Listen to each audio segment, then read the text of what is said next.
Welcome back, viewers. Our focus remains on the top stories of, in fact, the hour, where a major breakthrough has been achieved in the Gaza conflict after a wait of 15 long months, with Israel and Hamas agreeing to now the ceasefire deal, marking a potential turning point in the ongoing war. Hamas is expected to release 33 Israeli hostages seized during October 2nd, 2023 attacks at the Nova Music Festival. The agreement would deliver the first reprieve from the war for the people of Gaza in more than a year, and only second since Israeli bombardment began. Meanwhile, the US President Joe Biden has also announced the ceasefire deal. The Israel-Hamas truce is likely to take in effect from January 19th, while the agreement outlines three-stages process aimed at securing the sustainable calm, including release of hostages and prisoners, withdrawal of troops from the populated areas, and humanitarian air operation.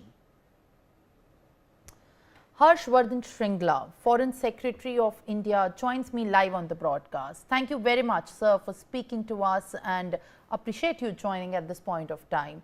A ceasefire deal and a truce has been finally achieved, a major breakthrough after a wait of long of 15 months. As the country that has always been advocating through even the leadership of Prime Minister Narendra Modi for peace and diplomacy, how do you view this very, in fact, breakthrough, given the circumstances in which it has been achieved, and how, in fact, do you also view the timing of this truce that has finally been come? Well, from India's perspective, I think this is a very welcome development because, as you correctly pointed out, Prime Minister Modi has always advocated for peace and diplomacy, a dialogue and diplomacy leading to peace. We have always stood for negotiations and a ceasefire that would allow a settlement of the issues involved. And from our perspective, I think peace in the Middle East is very important because, West Asia is our extended neighborhood. We have a lot of at stake in that neighborhood.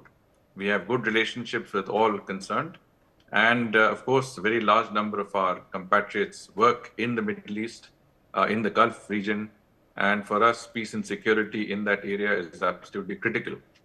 As far as, the compulsions that went into this peace deal, into the ceasefire are concerned, I would certainly say that, President Trump coming in to office in the United States has been a major factor that has led to the conclusion of this deal. After all, if you recall, this particular deal had been taken to the UN Security Council by the US side as early as in May 2024.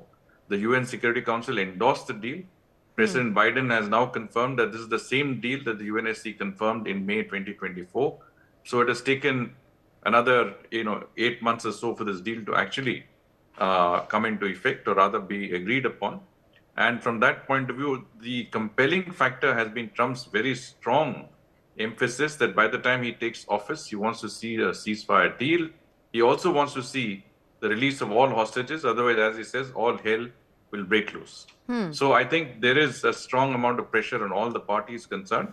And let's face it, the parties themselves are reaching a stage where they probably are in a position to, would desire a deal so that they can also get relieved from the current situation that both Israel and Hamas find themselves in. Hamas, of course, is battered. So if they don't have a deal, they will be even in a more precarious position.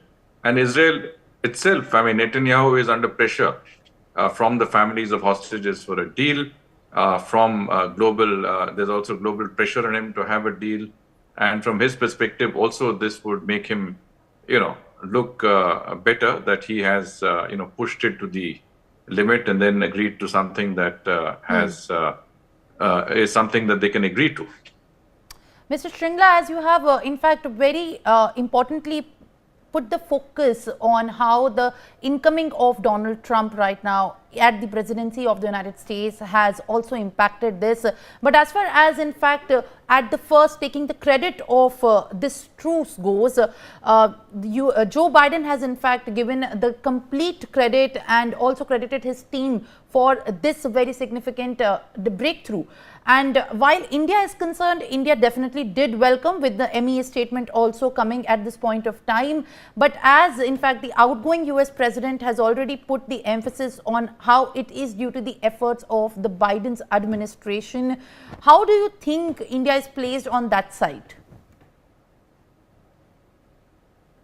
Well, I mean, you spoke about the fact that the Biden administration has taken credit for the deal. There's no doubt that, as I said, they've been working on the deal for several months now. And the deal that was offered in May was similar to the peace deal that has actually been concluded now.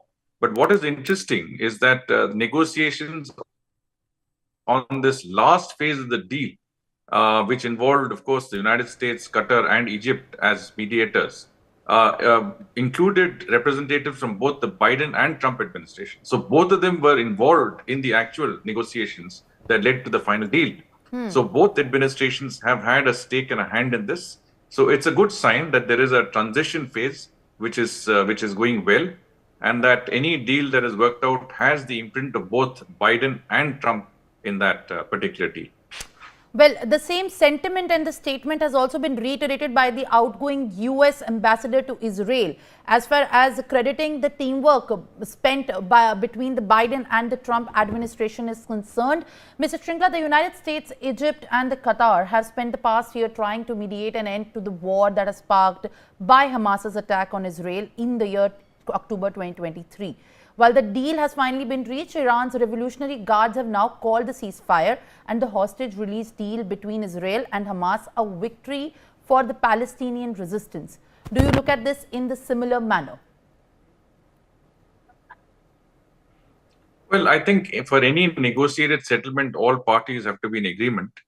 And a lot of the Arab countries have welcomed the deal, right from Saudi Arabia, UAE, Jordan, Iraq, Lebanon. There has been a widespread sort of appreciation of the fact that this deal has gone through. And I think this is, any peace deal of this nature that comes 15 months after a protracted conflict that has taken thousands of lives, both Israeli and Palestinian. Keep in mind that the attack on Israel on the 7th of October in 2023 was the single greatest loss of life among Israelis and Jewish populations since the Holocaust. So Israel has lost very heavily also. But the Palestinians, of course, have lost thousands of lives, many of them civilians. So there has been a great loss of life on both sides and a destruction of Gaza completely. So from that perspective, I think, a ceasefire, a release of hostages, and of course, increase in humanitarian assistance into Gaza is very welcome. What is not very clear is, a long-term strategy on governance and on security in the Gaza Strip. What will happen when you reach phase 2 and Israel withdraws completely from the Gaza Strip? Who will take over the Gaza Strip? Who will administer that area?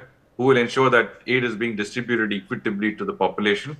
And will there be a resurgence of terrorism, or will Israel allow Hamas to again come up? These are questions that are left unanswered. And I think this is an interim arrangement, this peace deal, the ceasefire deal.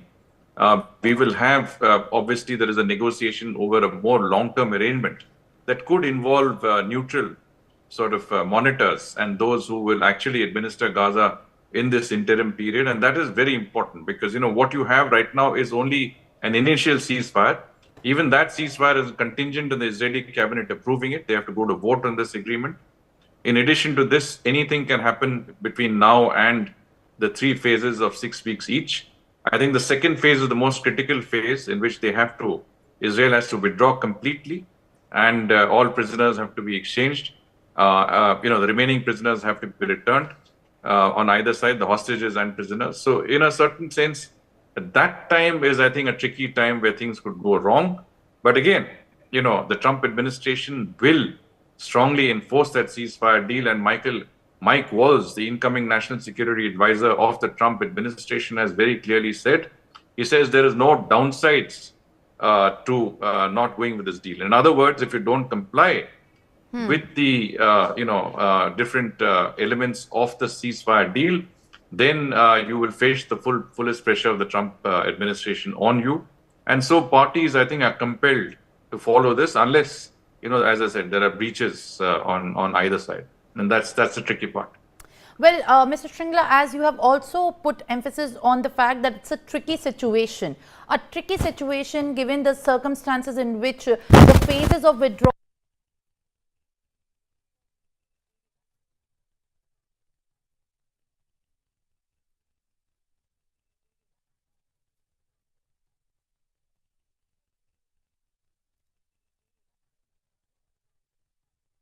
there is a fear that it could have also been taken back, and there is a fear by the many experts which we have spoken to on this matter, saying that there could be a reignition of another kind of a war or another kind of a violence hitting that entire conflicted region.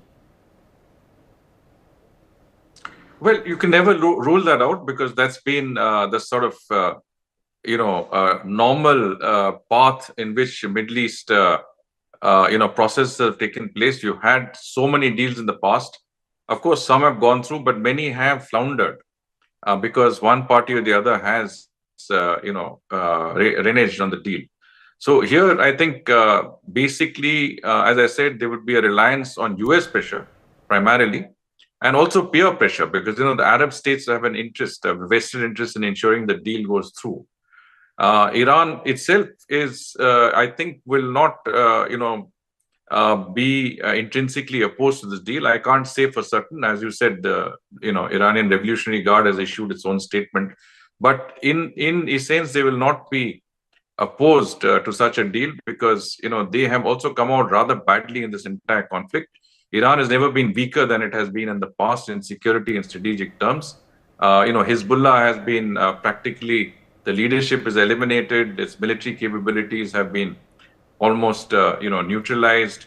I would say, end of the Assad regime in Syria has also ensured that that corridor through which Hezbollah could be supplied by Iran, and Iran's control of Israel's backyard is not yet there, not there anymore.